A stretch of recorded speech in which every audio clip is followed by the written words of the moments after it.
ìyá part 3 gbogbo ẹ̀yin olólùfẹ́ wa tẹ́ ẹ retí ìyá part 3 ẹ farabalẹ̀ láti wo fídíò nítorí pé ìròyìn ayọ̀ la mú wá fún yín àti mú déètì tá a máa rìlíìsì sinimá ìyá part 3 sórí YouTube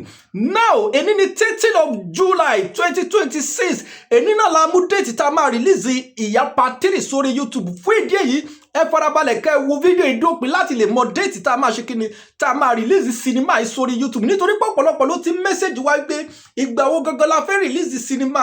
ìyá part 3 pé àwọn ti wà eager láti wò nítorí pé èmi gangan gẹ́gẹ́ bí ẹnìkan mo jẹ̀gbádùn sinimá yẹn láti part 1 and part 2 ó lágbára jù ó kọjá bẹ́ẹ̀ ó kọjá àfẹnuròyìn fún ìdí èyí èmi náà ti gbáradì láti wo part 3 ní Saturday yìí on the 1st of August ìyẹn Saturday tí a wà nù rẹ̀ yìí la máa ṣe kí ni la máa láǹfààní àti release sinimá náà sórí YouTube ìyẹn ìyá part 3 ọ̀pọ̀lọpọ̀ ló wá ń béèrè lọ́wọ́ wa pé time wo gangan ló máa jáde ní Saturday yìí ẹ farabalẹ̀ kẹ́ make sure pé subscribe sí channel tẹ́ bá dẹ̀ ti ń subscribe ẹ máa tẹ notification bell yín láti ṣe kí ni láti lè tètè máa gbọ́ update láti ẹnu wa lórí Àṣeyọrí TV nítorí channel láti máa gbé yín débẹ̀ lórí Yorùbá film tó bá ṣe kí ni tó bá láàmìlaka time tí sinimá yìí máa jáde níjọ́ Saturday a tún tètè padà wá sórí ìkànnì láti ṣe kíni láti wá gbé yín débẹ̀ time tẹ́ máa expect ẹ̀ lórí YouTube ọ̀pọ̀lọpọ̀ ayédèrú ìyá ló ti wà lórí YouTube tẹ́ bá wo YouTube lọ ẹ ti rí oríṣiríṣi fake ìyá tí àwọn ènìyàn ti upload lọ sórí YouTube ọ̀pọ̀lọpọ̀ ló ti waste data wọn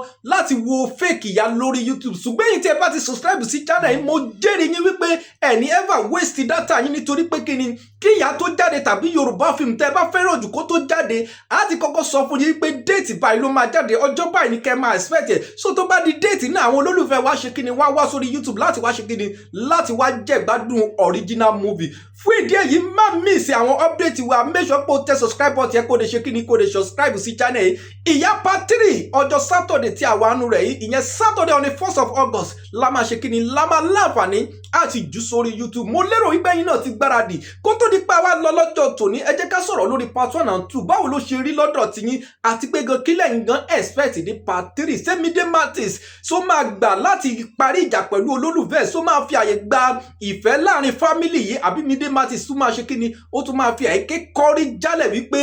dandan òun ò fẹ́ ìrẹ́pọ̀ ojú wo lẹ́yìn fi wò kí ni expectation yín ẹ máa drop ẹ̀ sí comment section ẹ jẹ́ kí gbogbo wa ṣe kíni ẹ jẹ́ ká jọ dá sí láì fa ìjà láì jà rárá ẹ jẹ́ kí gbogbo wa ṣe kíni ẹ jẹ́ ká jọ fi ìfẹ́ dá sí báwo ló ṣe rí lọ́dọ̀ tiyín ṣé Mide Martins sẹ́yìn fẹ́ kó parí ìjà pẹ̀lú ọkọ ẹ̀ ni àbí ẹ fẹ́ kó kọ̀ jálẹ̀ kó dàrú jálẹ̀ wípé no sẹ́ òun ò ní gbà bó bá ṣe rí lọ́dọ̀ tiyín ní kẹ́ ṣe kíni kẹ́ sọ ní comment section a máa pàdé ní next video mi ìyẹn tó bá subscribe sí channel yìí Àṣeyọrí TV kó tó dìgbà náà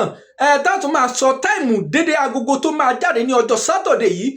ire o.